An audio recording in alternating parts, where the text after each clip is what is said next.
আগামী 22শে জানুয়ারি রাম মন্দির উদ্বোধনের দিন অর্ধ দিবস ছুটি ঘোষণা করেছে কেন্দ্রীয় সরকার। এই দিনেই ছুটি ঘোষণার দাবি জানিয়ে মুখ্যমন্ত্রীকে চিঠি দিয়েছেন খোদ রাজ্য বিজেপির সভাপতি সুকান্ত মজুমদার। শুক্রবার এই ইস্যুতে ফের মুখ খুলেছেন সুকান্ত মজুমদার।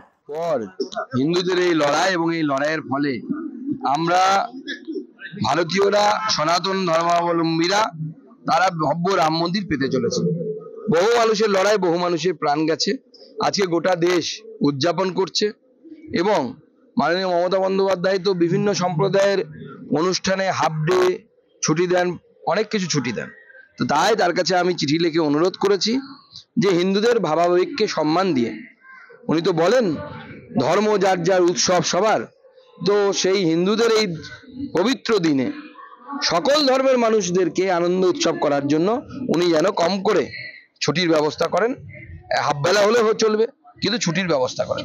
তবে এই ইস্যুতে এখনো মুখ খোলেননি রাজ্য সরকার, যদিও ছুটি ইস্যুতে নিজেদের অবস্থান স্পষ্ট করেছেন বাম নেতা সুজন চক্রবর্তী। আমরা ছুটিকে সমর্থন করি না, দাবি সুজনের। যেহেতু দিল্লিতে সরকার, মোদিজি অবতার হতে চান কেউ কেউ তার মতন করে, এবং সেই কারণে সবাইকে ছুটিতে থাকতে হবে। সরকারের কর্মচারী এই সেই ইত্যাদি ইত্যাদি ছুটি।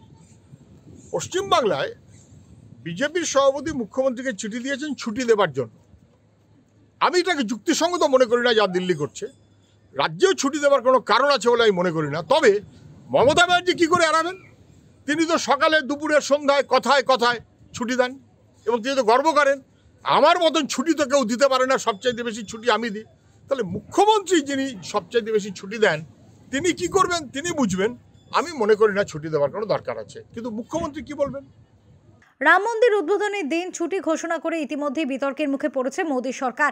এখন দেখার সুকান্ত মজুমদারের এই অনুরোধ রাজ্য সরকার বিবেচনা করেন কিনা। ব্যুরো রিপোর্ট, ওঙ্কার বাংলা।